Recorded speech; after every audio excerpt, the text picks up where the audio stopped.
Jangan lupa tolong di-subscribe dan ketik loncengnya. Terima kasih.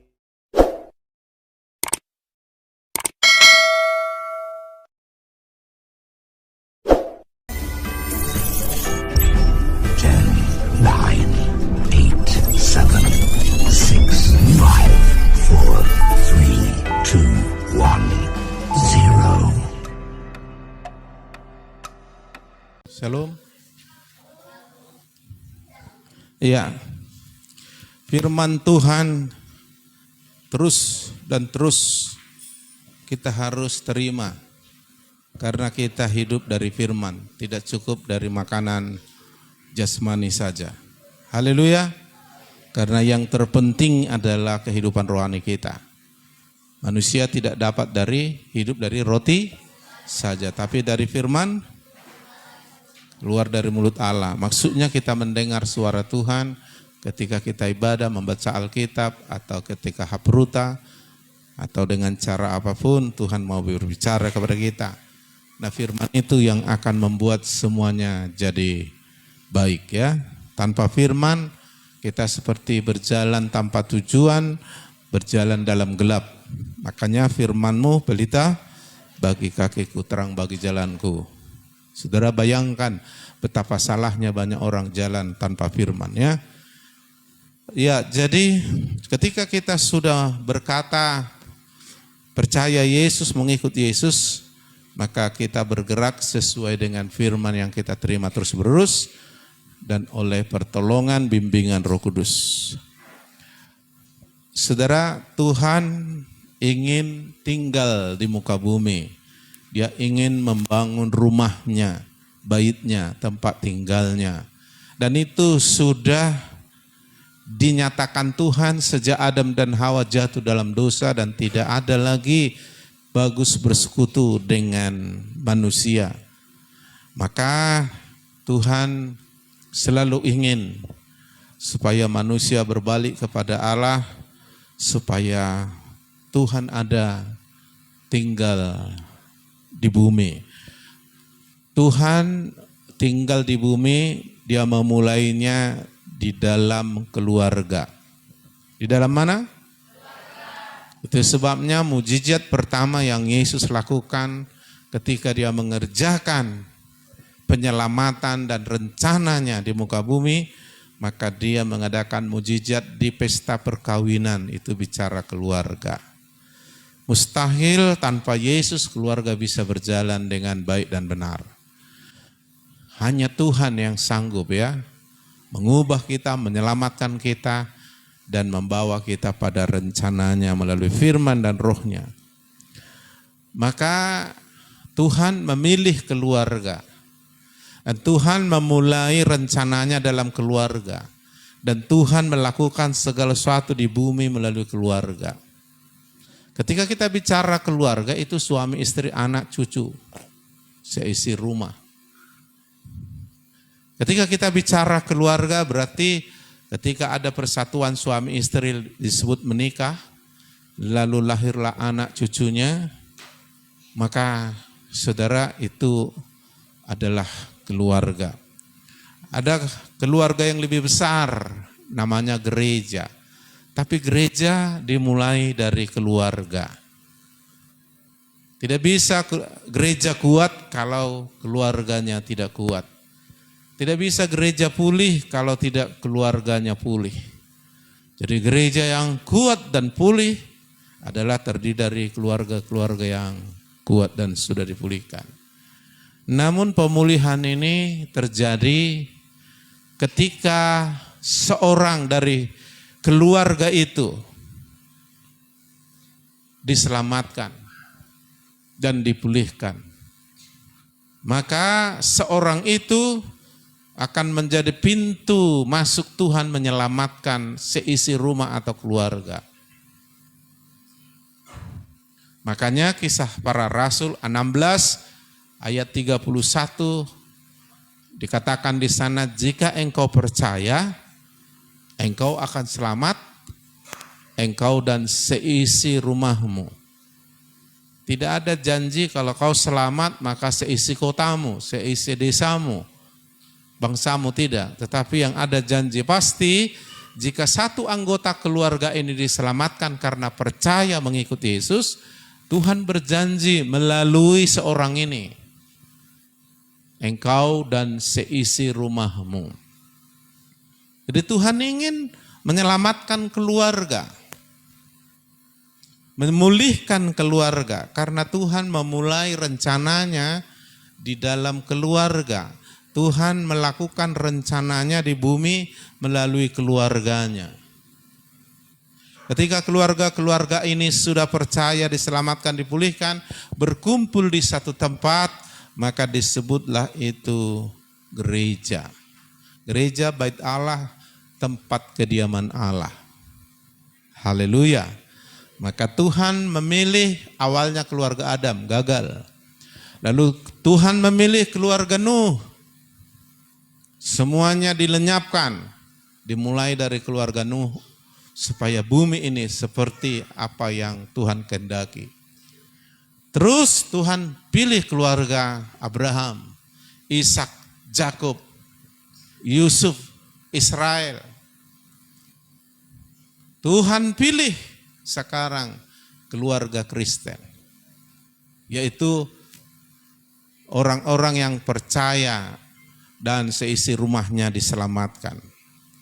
Maka seorang yang percaya ini harus hidup di dalam janji Tuhan, harus terus dipulihkan Tuhan, supaya Tuhan masuk menyelamatkan keluarga. Engkau selamat, engkau dan seisi rumahmu. Sebaiknya memang penyelamatan ini lebih mudah dilakukan dalam keluarga, pemulihan ini lebih gampang dilakukan dalam keluarga kalau dimulai dari seorang suami. Apalagi dibantu sama istri, maka terlalu cepat dan mudah pemulihan keluarga. Maka mari kita melihat Mazmur 112 ayat 1 ditampilkan. Mazmur 112 ayat 1. Di dalam ini ada hal yang harus terjadi dalam diri kita. Kita harus memiliki posisi ini, baru ada janji Tuhan yang akan terjadi, tergenapi.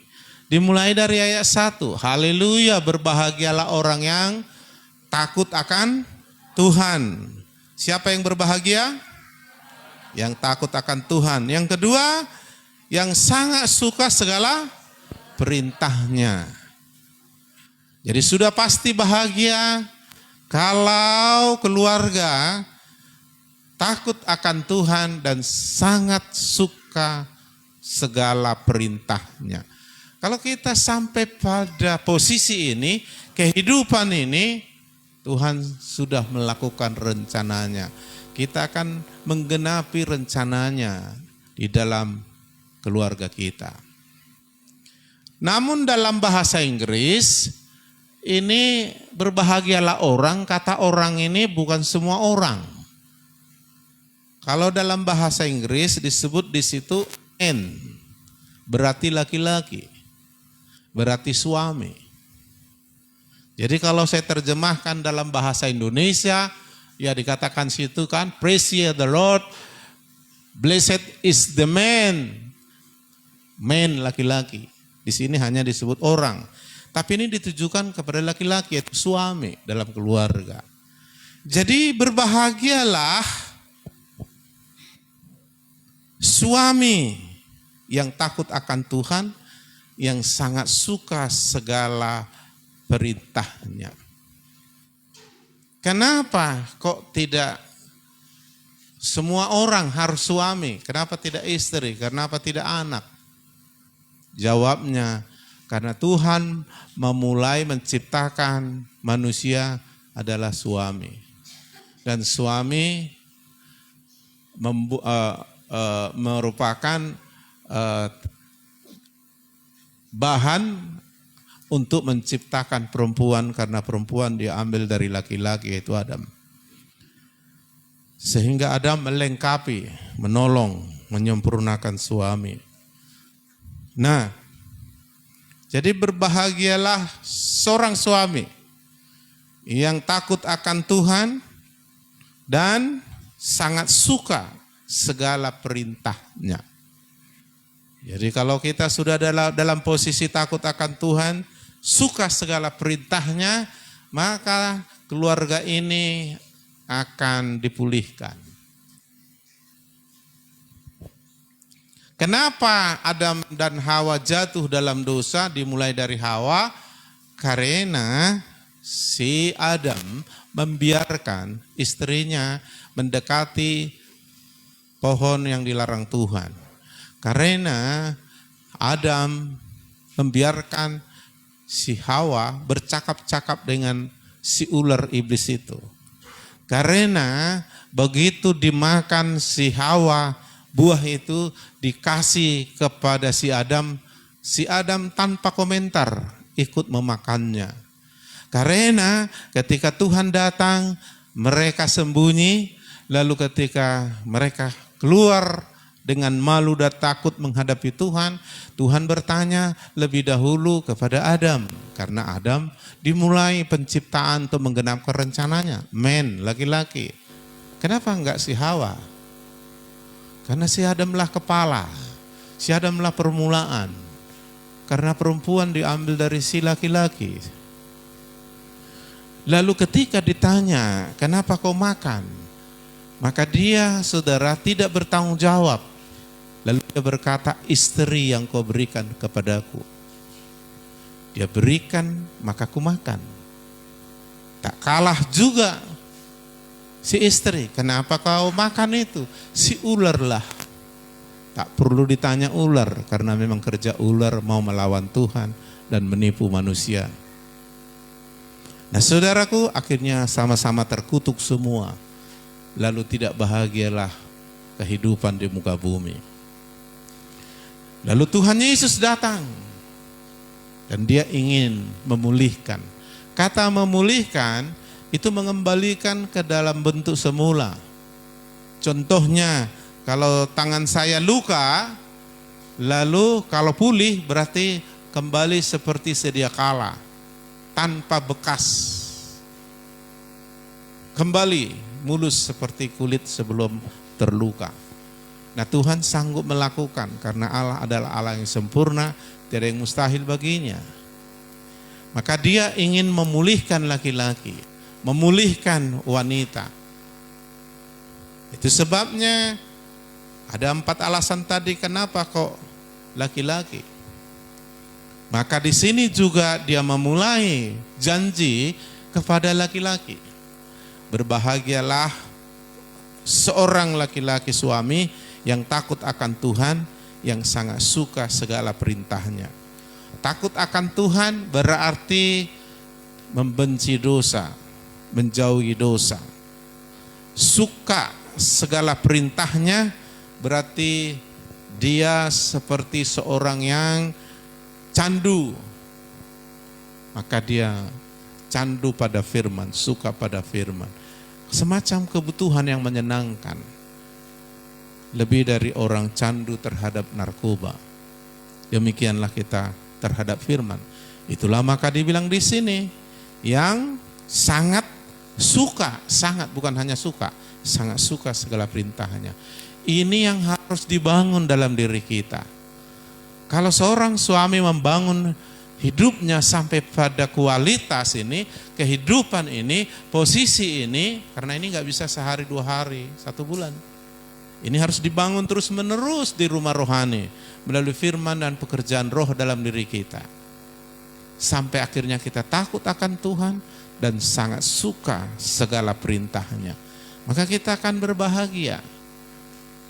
Karena Tuhan menciptakan Adam duluan untuk melanjutkan kepemimpinan, untuk menguasai supaya Tuhan melalui Adam dan Hawa keturunannya membangun kerajaan Allah di muka bumi, sehingga melalui keluarga inilah rencana Tuhan di bumi terjadi. Maka dimulai dari laki-laki. Makanya Tuhan tidak memanggil wanita pertama, Adam.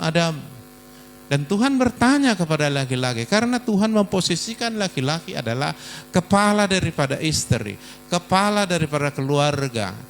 Kepala artinya sumber. Ibarat tubuh saya ini yang terpenting yang menjadi pusat kendali ini kepala saya ini. Kalau dipotong kepala saya ini putus dari badan, mati nih badan, gak ada guna. Kepala tentu gak berfungsi lagi atas badan. Dan kalau dipukul kepala saya ini, badan ini akan sempoyongan. Kalau rusak kepala saya sebelah kanan, maka seluruh tubuh saya sebelah kiri akan lumpuh. Makanya sasaran tembak daripada iblis adalah laki-laki, khususnya suami-suami. Jadi laki-laki ini disebut kepala dan dia sumber. Makanya minyak turun dari kepala, meleleh ke jang. Mazmur 133 itu. Itu sebabnya Tuhan memulai dari Adam, lalu Tuhan menciptakan penolong, melengkapi, menyempurnakan mereka karena Tuhan tidak berkata tidak baik manusia seorang diri. Lalu beranak cucu bertambah banyaklah, penuhilah, taklukkanlah. Seperti Tuhan menguasai bumi melalui manusia dan tidak akan menguasai bumi. Nah itu dia. Itu sebabnya saudaraku maaf, sulit sekali laki-laki bertobat dan mengikut Tuhan sungguh-sungguh karena serangan iblis terlalu kuat kepada laki-laki. Dan serangan itu melalui pikiran. Makanya kita harus berdoa. Memang bisa dari anak seisi rumah diselamatkan, tapi sulit, saya sudah mengalami. Saya mulai bertobat dari seluruh keluarga saya. Bisa, tapi terlalu sulit. Ada harga yang sangat mahal kita bayar. Melalui istri pun boleh keluarga diselamatkan, dipulihkan, tetapi itu juga agak sulit. Tetapi yang paling mudah adalah melalui suami. Itu banyak laki-laki, jangan kau mengambil istrimu yang tidak bertobat kalau kau sudah bertobat. Karena apa? Karena kau harus berjuang dulu memenangkan istrimu. Barulah kau melahirkan anak-anak perkasa. Jangan seperti Simpson.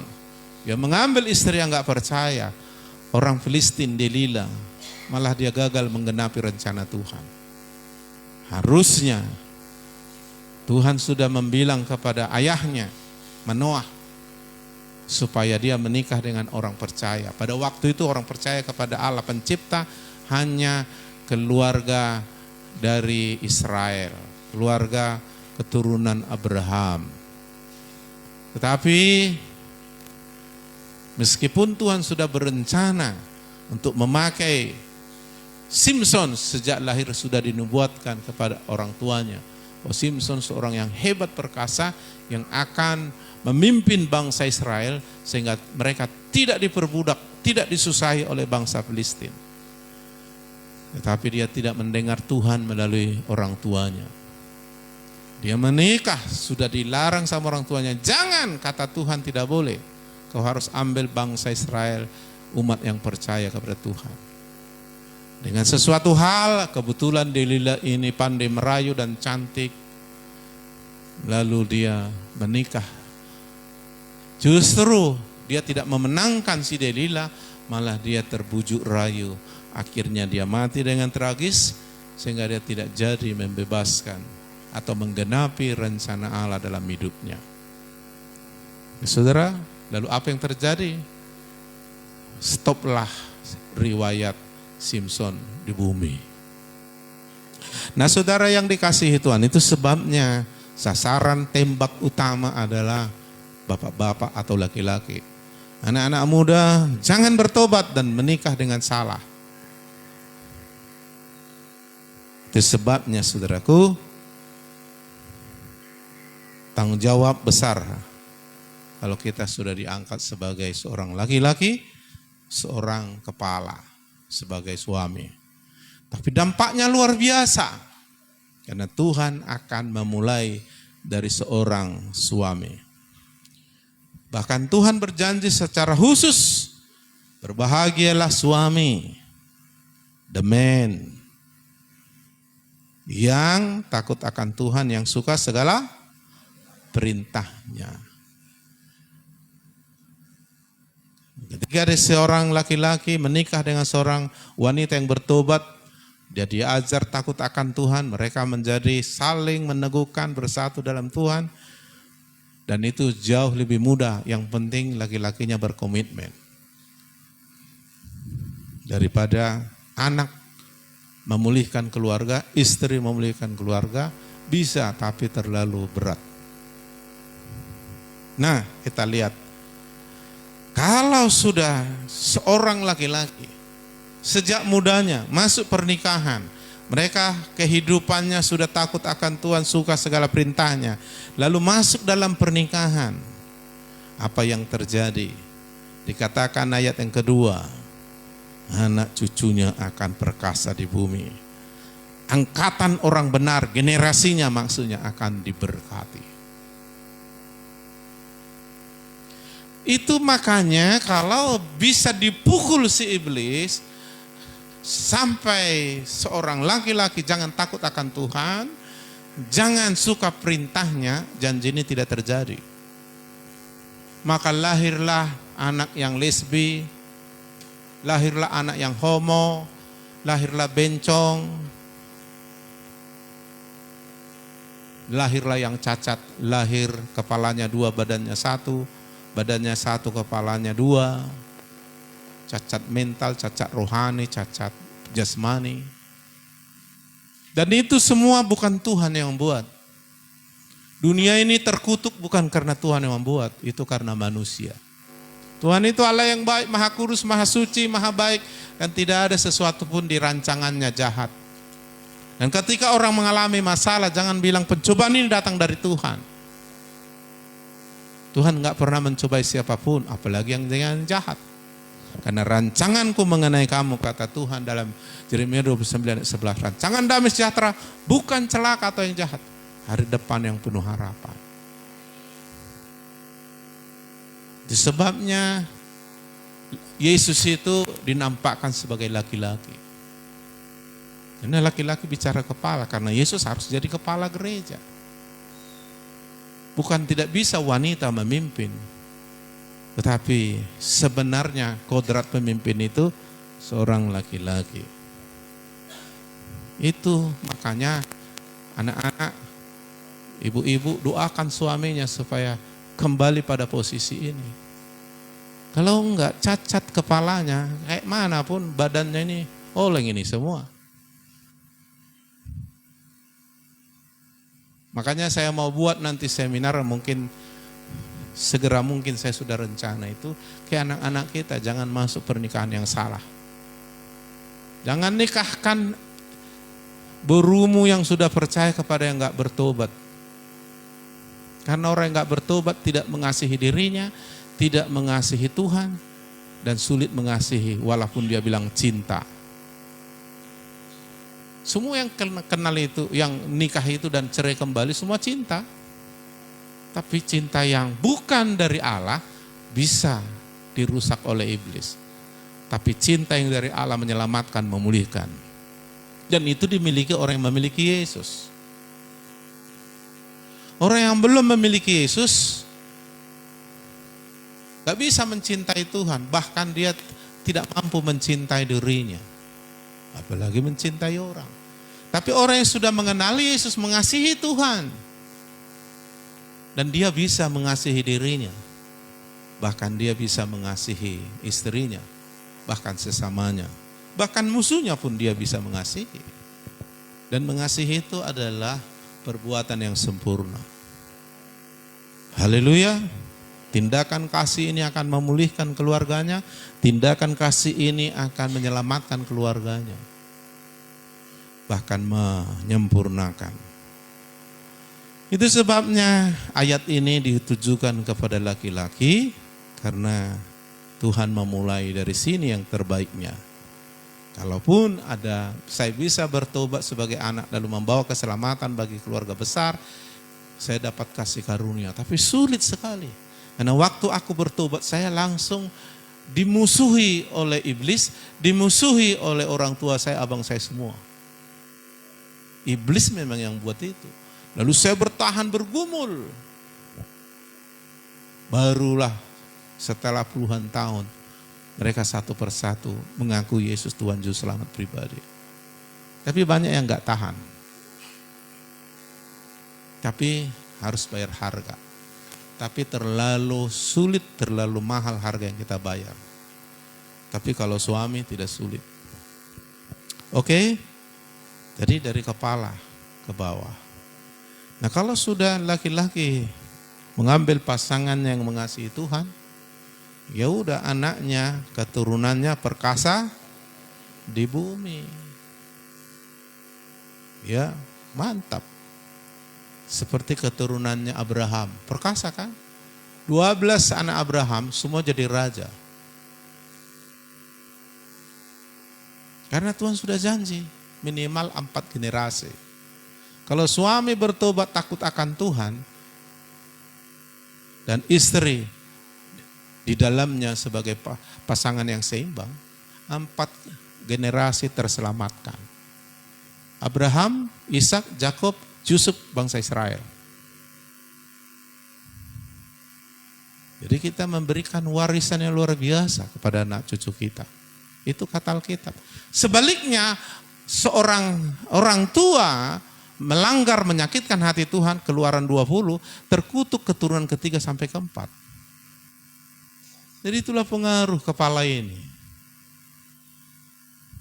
Haleluya. Jadi orang muda mulai sekarang berdoa kau untuk jodohmu. Karena iblis pun akan bermain. Ada iblis khusus merusak rumah tangga. Ada juga malaikat khusus membuat keluarga bahagia. Dan Tuhan ingin kita dibantu sama malaikat untuk menata keluarga kita. Haleluya. Karena keluarga sudah hancur, sulit Tuhan melakukan rencananya dalam hidup orang ini. Gara-gara keluarga Adolf Hitler rusak, maka dia merusak hampir setengah penduduk dunia komunis dibikinnya melawan Tuhan. Padahal bapaknya orang Yahudi percaya sama Tuhan katanya. Tetapi broken home, tidak takut akan Tuhan, tidak suka perintahnya. Malah di depan Adolf Hitler yang kecil sering mamanya dipukuli. Dan bapaknya tidak bertanggung jawab, hanya tenggen aja.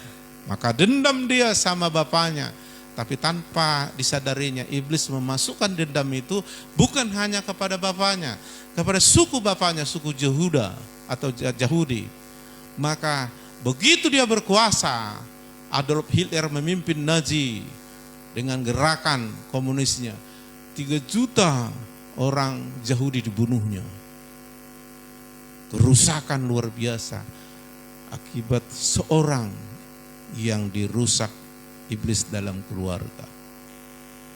Sebaliknya saudaraku, gara-gara Abraham seisi dunia diberkati. Haleluya. Kita mau minimal seisi rumah kita. Tapi kalau kita terus bersama keluarga, maka akan besar hubungannya. Dia akan membawa pengaruh besar ke pemulihan gereja. Gereja akan memulihkan desa, kota, dan sampai bisa meluas. Itu hebatnya seorang laki-laki. Kenapa berbahagia orang yang takut akan Tuhan, sangat suka perintahnya? Alasannya ayat yang kedua tadi, anak cucunya perkasa di bumi, angkatan orang benar akan diberkati. Abraham sudah diberkati dalam segala hal, tapi dia nggak punya anak, kurang dia bilang. Lalu dia berdoa, akhirnya Tuhan berjanji, lahirlah Ishak. Lalu diberkati Tuhanlah keturunannya, 4 generasi perkasa di muka bumi. Sampai orang Israel harus menyembah Allah, Allah Bapa Abraham, Ishak, Yakub. Karena orang ini adalah orang-orang yang mengalami janji Tuhan. Haleluya. Tapi nama Simpson tidak tersebut lagi. Generasinya pun tidak ada lagi. Maka kita bilang jangan lupakan ajaranku. Kalau kau lupakan, aku lupakan keluargamu. Maka Mari bangun dirimu sebagai seorang suami. Kalau belum bisa suami berfungsi, ayo istri bangun dirimu di dalam Tuhan. Karena istri pun bisa memenangkan, bisa menguduskan suaminya tanpa perkataan. Tapi bayar harga. Bangun dirimu dalam Tuhan. Karena terang kehidupanmu akan mengusir kegelapan di dalam keluargamu. Haleluya. Paling tragis kalaupun bapak mamamu tidak bertobat, bangun dirimu hai orang muda, jadikan dirimu sungguh-sungguh dipakai Tuhan menjadi pintu masuk. Mungkin kau tidak mengkhotbah bapak mamamu, tapi Tuhan akan mengerjakannya melaluimu. Dan saya sudah mengalaminya.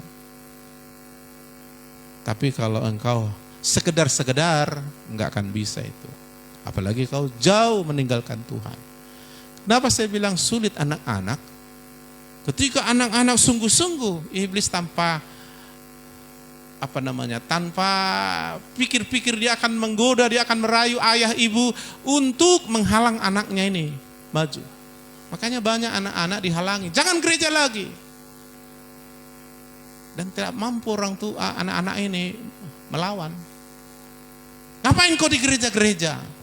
Ketika dilihat anaknya ini kurang beres di rumah, mulai hari ini jangan gereja. Saudara pikir itu solusi, itu membawa hal yang baik kepada anak? Kalau dia tidak dibangun dalam rumah rohani, lalu di mana lagi dia dibangun? Dan gereja adalah tempat Tuhan membangun dia. Tapi iblis menipu orang tua. Jangan gereja-gereja aja. Cukup sekali seminggu. Dan anak ini menyerah. Dan apa yang terjadi? Kalau bukan anak lagi yang berjuang untuk keselamatan keluarganya, siapa lagi? Kalau bukan istri yang berjuang untuk keselamatan keluarganya, siapa lagi? Kalau bukan suami yang akan membawa pemulihan bagi keluarganya, siapa lagi? Gereja harus kolaborasi dengan keluarga untuk pemulihan keselamatan keluarganya. Tapi iblis menggiring pemikiran, seolah-olah gereja salah, pendeta salah. Apa itu di gereja? Gereja-gereja aja.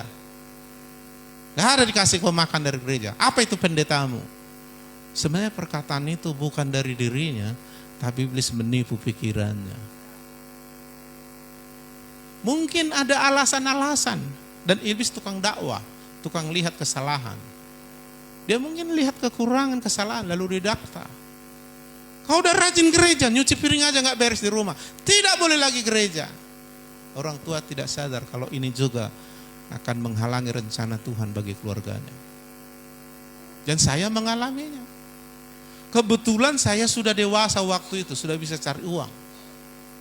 Jadi saya terus ikut Tuhan dan dianggap tidak anak. Tinggal pula dalam keluarga. Dan saya berdoa. Malah berdoa pun saya dilarang. Ngeri, saudara. Jadi saya harus berdoa di dekat kandang babi, atau pergi ke tanah lapang, atau pergi ke pohon rambung, pohon sawit berdoa. Karena kalau dilihat dilarang. Karena apa? Mereka tidak tahu kalau itu salah. Makanya Yesus berdoa, ampunilah mereka karena mereka tidak tahu apa yang mereka perbuat. Betul-betul ditipu. Makanya kita harus doa peperangan untuk keluarga kita. Matanya, hatinya ditutup sama Tuhan. Jangan melihat kebenaran. Makanya harus perang dulu. Gak boleh hanya kita injili. Haleluya. Untuk itu saudaraku, ayo bersama Tuhan kita lakukan perkara besar. Berapapun harganya. Yesus sudah membayar harga sampai mati demi keselamatan kita. Kita mungkin tidak sampai mati kayak Yesus tersiksa. Hanya saja mati terhadap kesombongan kita, mati terhadap keinginan daging kita, mati terhadap diri kita. Dan hasilnya luar biasa. Apa yang kita tabur, akan kita tuai. Menabur dengan cucuran air mata, nanti akan pulang dengan sorak-sorai sambil membawa berkas atau hasil. Haleluya. Dan orang-orang yang betul-betul dibutakan oleh iblis, kita bilang nanti masuk neraka kau ketawanya dia. Iyalah di neraka, kurasa di surga nggak ada tua kan. Susah aku nanti, di neraka kurasa ada tua, di neraka aja aku. Dipikirnya neraka itu tempat enak. Sekali cemplung ke sana nggak bisa keluar, mati di sana. Tapi iblis buat seolah-olah tidak ada neraka, seolah-olah tidak ada hukuman atas dosa. Tapi ketika kita doa, perangi iblis yang membutakan hati pikiran keluarga kita, yang menutup keselamatan sehingga jangan dilihat keluarga kita. Kita perangi dalam doa selama hidup. Yes, pasti Tuhan tolong kita. Karena janjinya Kisah Rasul 16 ayat 31. Engkau percaya kau selamat dan sisi rumahmu. Genapilah ini Tuhan. Tuhan pasti tolong kita. Haleluya.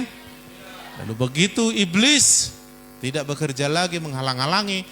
Lalu dengan cara Tuhan nanti orang ini tiba-tiba tersadar bertobat. Lalu kalau sudah bertobat, pemulihan sudah mulai terjadi.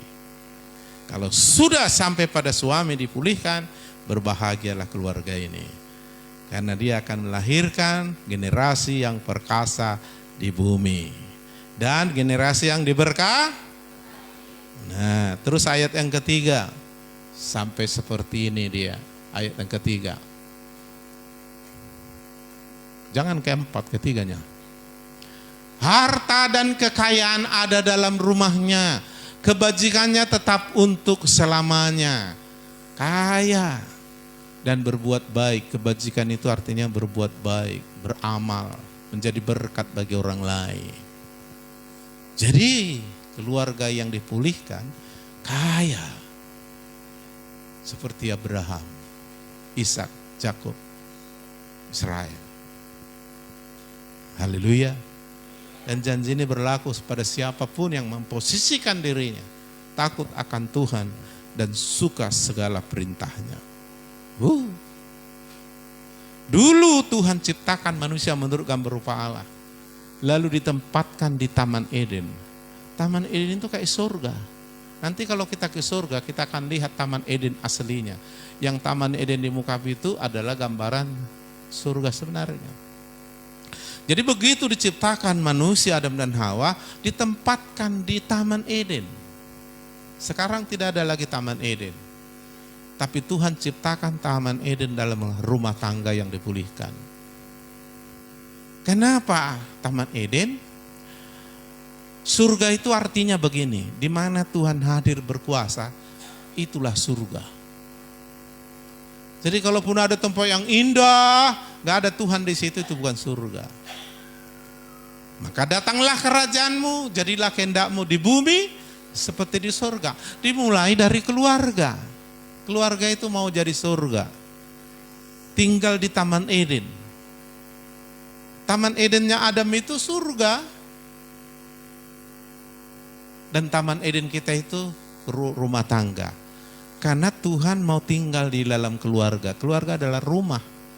Keluarga Allah. Rumah Allah, bait Allah itu sama artinya. Saya pernah menonton ada seorang kaya.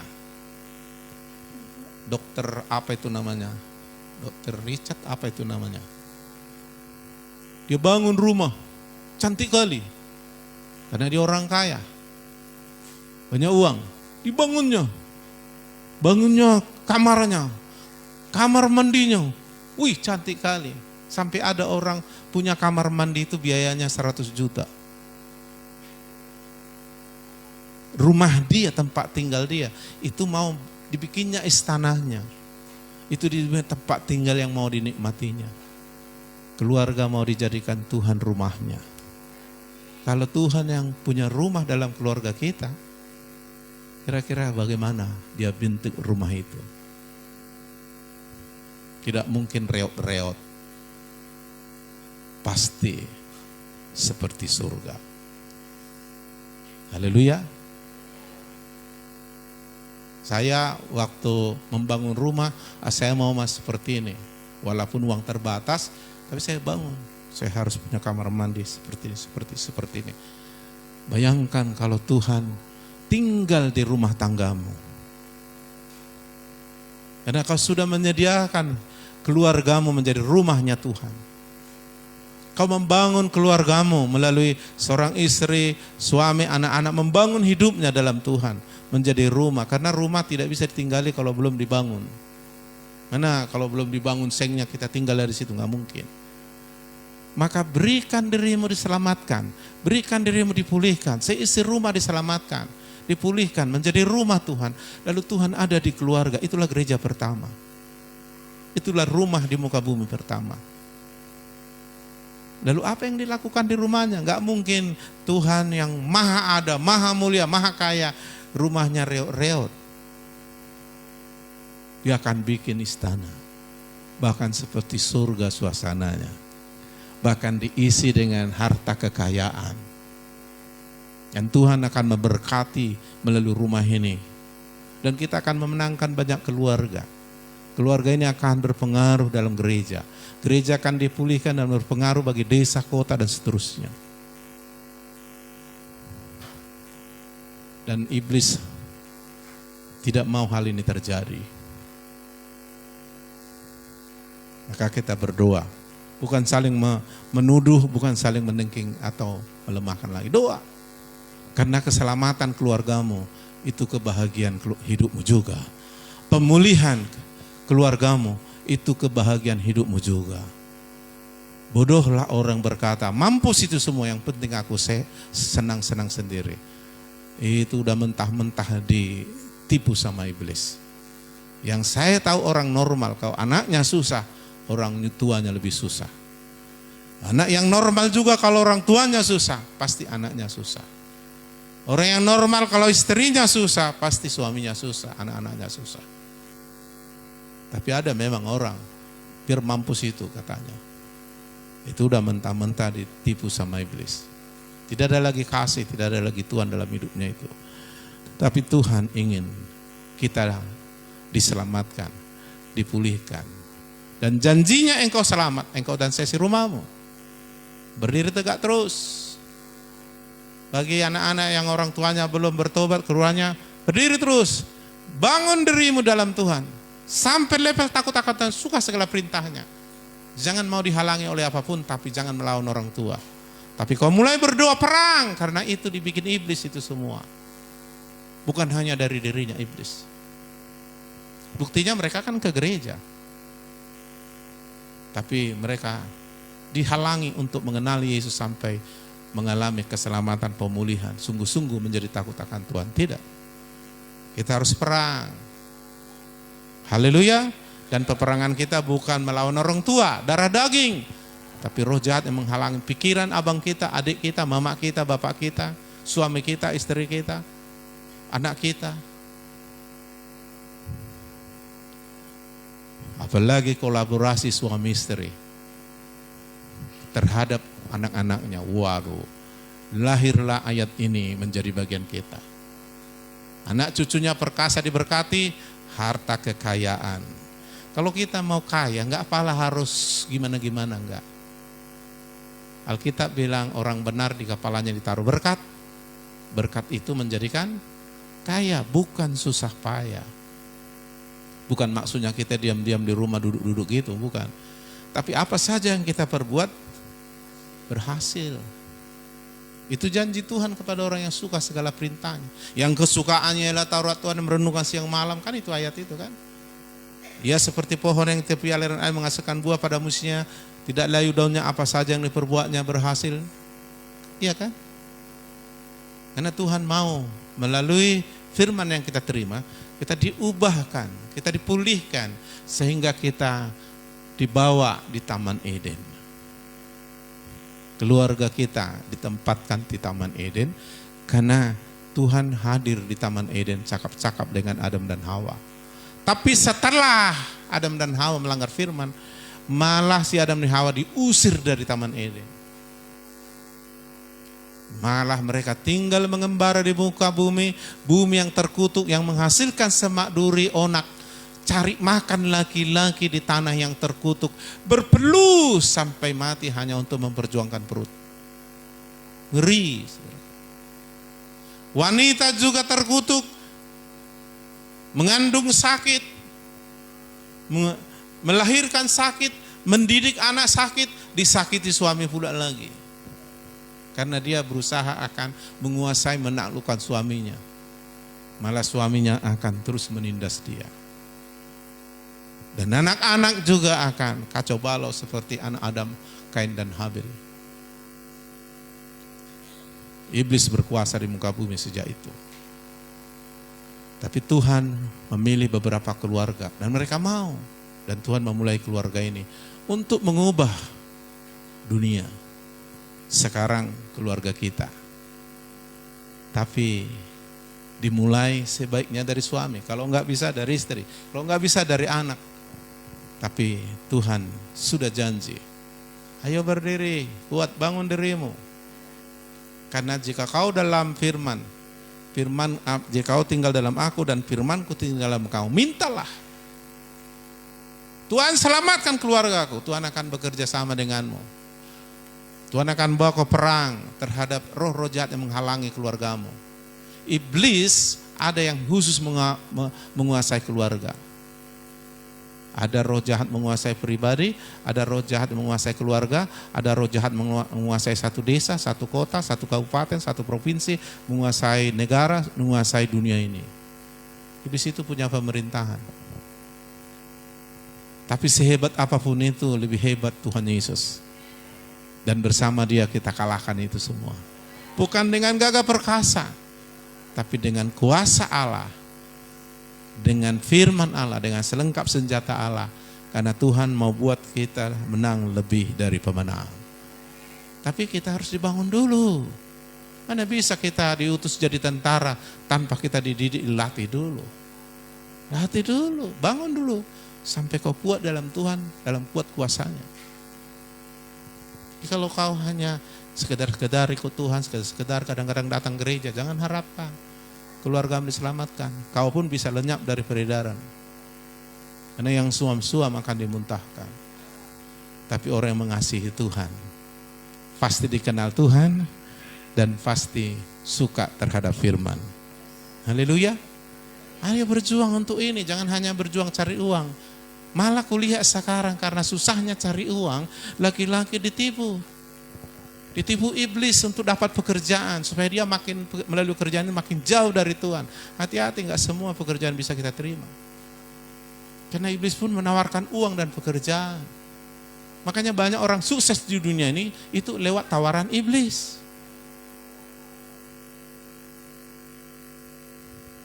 Tapi yang dari Tuhan beda. Makanya saya pernah khotbah dulu, tinggallah di tanah Kanaan. Mungkin akan saya khotbahkan lagi nih. Kalau kau keluar dari tanah Kanaanmu, Tuhan gak ada di sana bersamamu. Dia akan nunggu kau kembali ke tanah Kanaan. Nah, oke, itu nanti kita akan sampaikan. Yang jelas, kita jangan mau dihalangi oleh apapun untuk membangun diri kita di dalam Tuhan. Sampai kita terbangun menjadi orang yang takut akan Tuhan, sangat suka segala perintahnya. Hei laki-laki, ketika kau anak muda menikah dengan orang yang mengasihi Tuhan, udah mudah sekali. Ibarat pesawat tinggal landas. Tapi kalau tidak, agak susah lah. Ya, lebih bagus mencegah daripada mengobati. Amin. Jadi jangan, memang berbuat salah itu gampang, bebas, mudah, bebas. Tapi akibatnya fatal. Tapi melakukan apa yang tidak biasa kita lakukan, yaitu kehendak Tuhan, untuk mentaati Tuhan, agak payah, ada pengorbanan, ada harga, tapi hasilnya kekal dan luar biasa. Jadi taburlah itu, jangan mau kalah. Kalaupun harus menangis sambil menabur, jalan terus. Semua ada waktu. Ada waktu menangis, ada waktu tertawa. Dan indah pada waktu Tuhan. Jangan mau ditipu. Ya udahlah, dilarang orang tuanya aku, udahlah di rumah aja biar mampus itu, biar tahu rasa orang tua itu. Main game lah aku di rumah. Jangan mau. Iblis bilang, memang itulah maksudku.